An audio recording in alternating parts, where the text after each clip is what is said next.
Bonjour à tous. Alors suite de la vidéo sur la rose, je vous retrouve pour la préparation du sérat de Galien. Donc cette recette traditionnelle inscrite à la pharmacopée qui se compose principalement d'eau de rose, d'amandes douces, de cire d'abeille ou de cire blanche et de borax qui fait office de conservateur. Alors je l'ai un petit peu retravaillé en fonction de mes préférences et des produits que j'avais à disposition. Donc j'utilise de l'huile d'olive à la place de l'huile d'amande douce, de la cire d'abeille, 4 cuillères à café bien pleines, et de l'olivem 1000, 2 bonnes cuillères à café.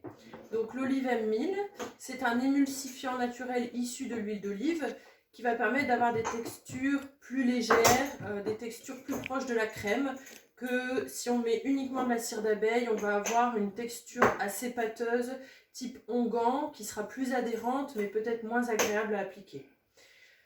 Donc c'est très simple, on va prendre une petite casserole dans laquelle on verse, ici c'est 81 millilitres, 81 grammes d'huile d'olive.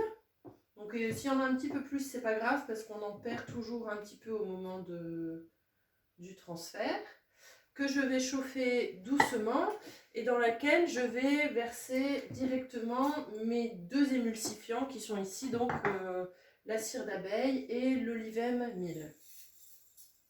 Voilà. Tu peux te rapprocher un peu si tu veux, comme ça on verra un petit peu l'intérieur.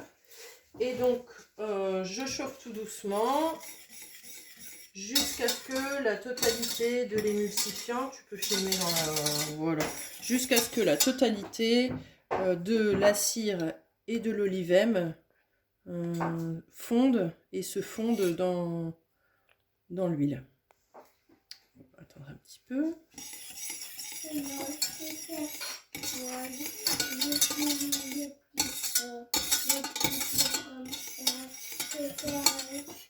On va bientôt verser, Yanis.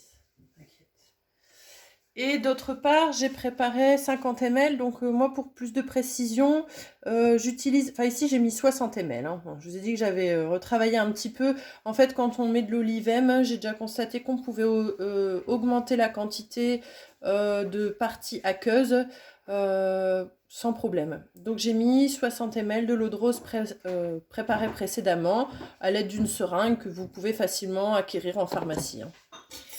Donc l'eau de rose, on ne la chauffe pas, sinon les essences vont s'évaporer et une grande partie des propriétés de la rose s'en iront avec.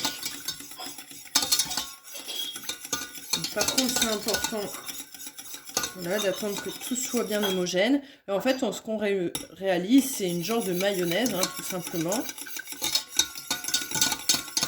Donc, vous voyez, ça commence à fondre.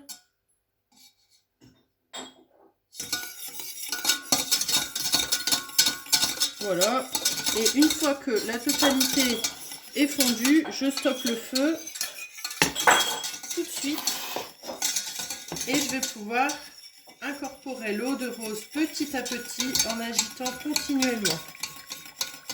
Et vous allez voir, ça va changer de couleur. Ça va blanchir. C'est bon signe, c'est que la crème est en train de fondre. Voilà. Idéalement, j'aurais dû attendre, il faut vraiment que l'huile soit à peine chaude, hein. Ça, je l'ai retiré immédiatement du feu. Il ne faut vraiment pas que ce soit trop chaud, sinon l'eau s'évapore déjà à son contact.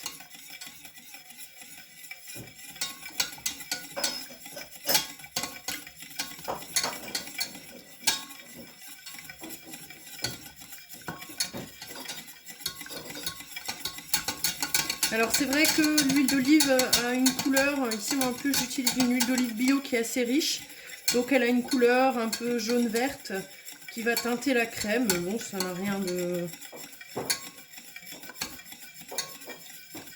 désagréable. Hop. Vous voyez, il faut vraiment y aller, et c'est ça qui est pratique aussi avec la seringue, c'est que ça permet vraiment d'injecter, hein, l'eau. Et on voit que ça commence déjà un petit peu à faire une crème. On va attendre encore un petit peu que ça refroidisse. Et on va ajouter de l'huile essentielle de Pelargonium asperum. Donc c'est le géranium d'Égypte. Alors j'ai choisi celle-là tout simplement parce que son parfum est très proche de la rose. Donc ça va éviter de dénaturer l'odeur. Et elle a des propriétés astringentes, cicatrisantes, antibactériennes et antifongiques qui vont dans le même sens que celle de la rose. Donc ici on prépare une quantité totale d'environ 150 ml. Donc il me faut 1,5 ml. Donc je vais mettre une quarantaine de gouttes.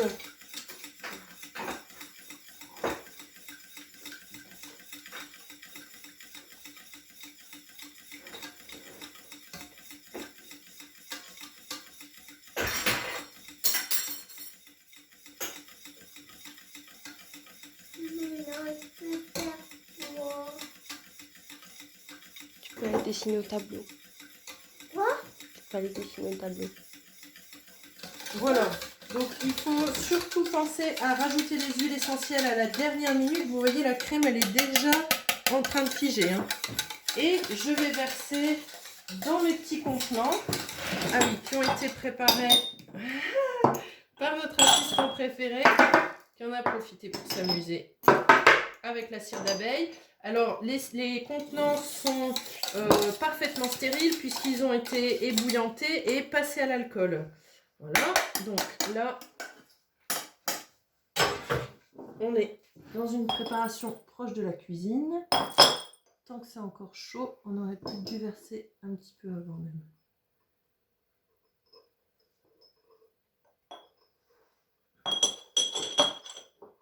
Donc prévoyez toujours plus de pots, on ne sait jamais.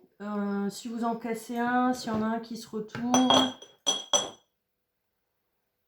ou bien si on en a trop.